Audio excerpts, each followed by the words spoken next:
Assalamualaikum warahmatullahi wabarakatuh. Saya Eka Mustakasari dari kelas Magister Ilmu Komunikasi Politik Universitas Paramadina. Video kali ini kita akan sedikit menganalisa satu buah berita dalam satu media, itu terkait dengan agenda setting, framing, dan priming. Dan saya ambil satu contoh berita dari yang baru hari ini keluar, yaitu 30 Oktober. Ini nanti saya tampilkan di sini ya. Itu terkait Presiden Jokowi mengundang 3 calon presiden yang akan berkontestasi di pemilu 2024, yaitu Prabowo Subianto, Anies Baswedan, dan Ganjar Pranowo, diundang makan siang ke istana pada siang hari ini. Jadi sebelumnya kita tahu bahwa agenda setting adalah sebuah teori dalam komunikasi massa yang menyatakan bahwa media memiliki kemampuan untuk mempengaruhi perhatian publik terhadap topik-topik tertentu. Atau bisa kita bicara bahwa agenda setting ini terkait erat dengan peran media untuk menentukan topik atau isu yang dianggap penting oleh masyarakat. Dan lebih lanjut, agenda setting mengklaim bahwa media massa tidak hanya mempengaruhi cara kita memahami suatu isu atau peristiwa, tetapi juga menentukan isu-isu mana yang dianggap penting. Dengan kata lain, media memiliki peran dalam menentukan agenda masyarakat atau dalam suatu periode waktu tertentu gitu. Beberapa poin penting yang tentu dianggap penting oleh agenda setting yaitu meliputi, yang pertama adalah media sebagai agenda setter utama, atau yang bisa kita katakan teori ini menyatakan bahwa media massa memiliki kemampuan seperti tadi yang saya sampaikan untuk menentukan topik pembicaraan utama dalam masyarakat. Dan ketika suatu isu diberitakan secara intensif oleh media, yaitu terus-menerus, maka isu tersebut cenderung menjadi perhatian utama di masyarakat. Kemudian poin yang kedua adalah agenda media versus agenda publik.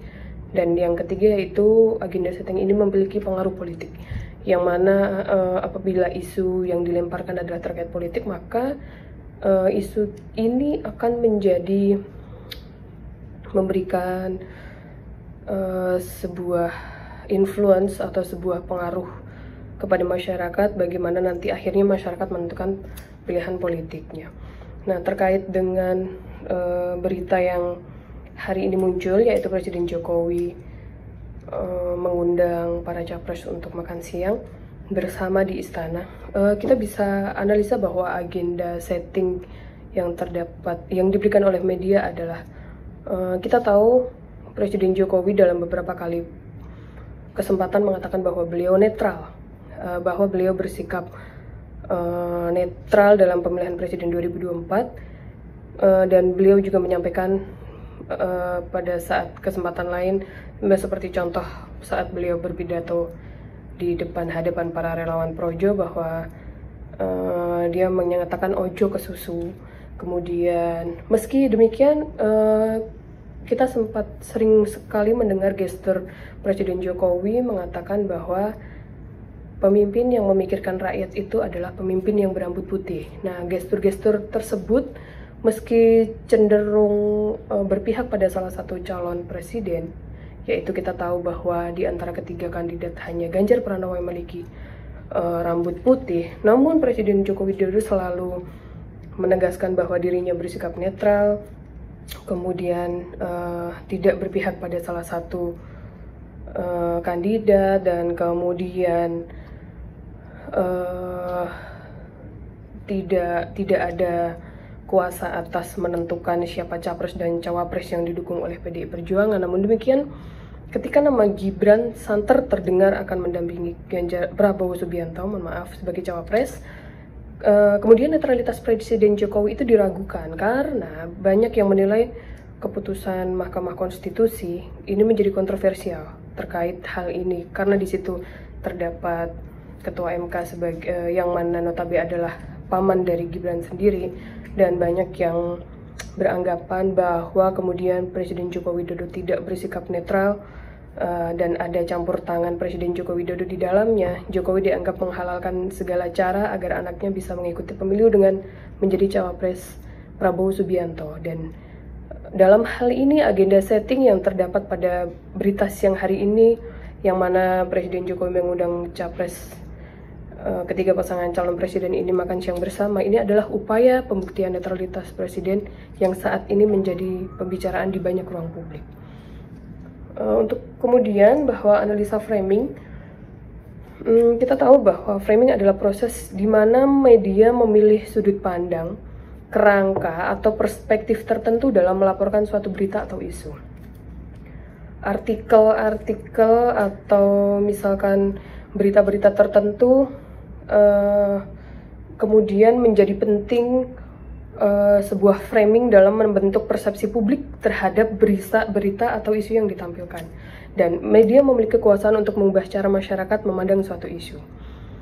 Yang kita tahu bahwa tujuan dari framing adalah untuk menciptakan narasi tertentu, kemudian untuk mempengaruhi pendapat publik, yang mana ini dapat digunakan untuk membangun dukungan terhadap suatu isu itu, dan atau kontranya, atau yaitu menciptakan ketidaksetujuan terhadapnya.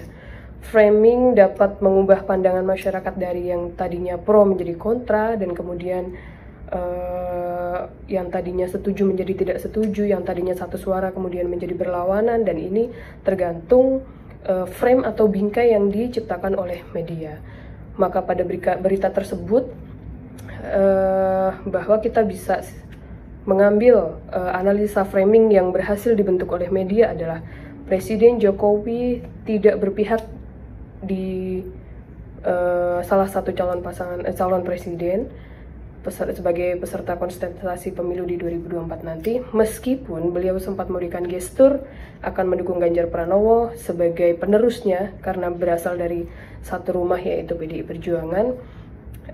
Namun di sisi lain ketika muncullah Gibran ini sebagai calon wakil presiden yang mendampingi Prabowo Subianto, juga kemudian Jokowi dianggap all out mendukung putranya tersebut. Nah, framing yang berhasil dibentuk adalah Presiden Jokowi tidak berpihak pada salah satu kandidat manapun, termasuk anaknya sendiri yaitu Gibran Rakabuming Raka. Kemudian kita bicara soal framing. Sebenarnya framing ini adalah sebuah konsep yang berhubungan dengan pengaruhnya media ini mempersiapkan masyarakat untuk menerima atau merespon suatu pesan atau isu tertentu yang sudah dilempar begitu ya. Jadi bagaimana media massa dapat mempengaruhi pendapat dan sikap masyarakat dengan cara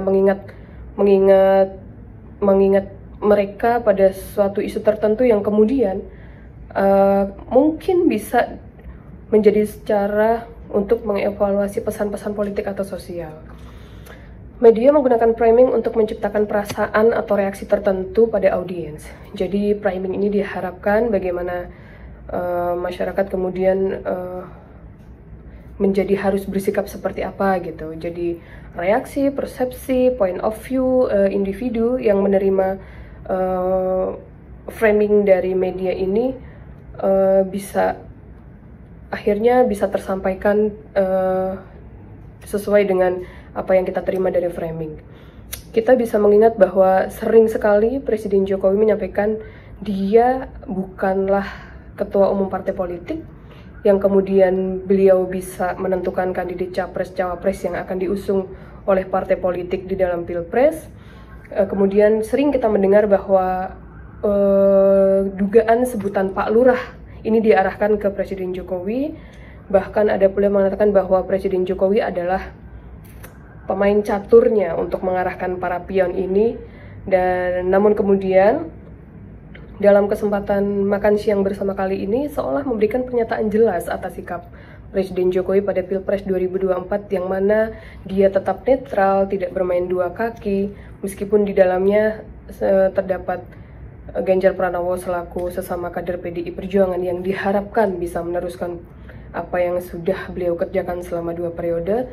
Namun di sisi lain juga dia menjelaskan tidak mendukung Gibran Rakabuming Raka yang mendampingi Prabowo Subianto sebagai cawapres, meskipun dia adalah anaknya. Jadi kita bisa melihat bahwa momen makan siang pada hari ini adalah sebuah agenda setting media, kemudian menimbulkan bagaimana media memframing agenda tersebut, dan akhirnya itu bisa merubah point of view masyarakat terhadap pandangan yang selama ini sedang dibicarakan bahwa Presiden Joko Widodo memihak ke salah satu calon presiden. Jadi bisa kita simpulkan bahwa adanya makan siang hari ini adalah bentuk netralitas Presiden Joko Widodo. Untuk kemudian jika kita bicara tentang two flow step of communication atau metode 2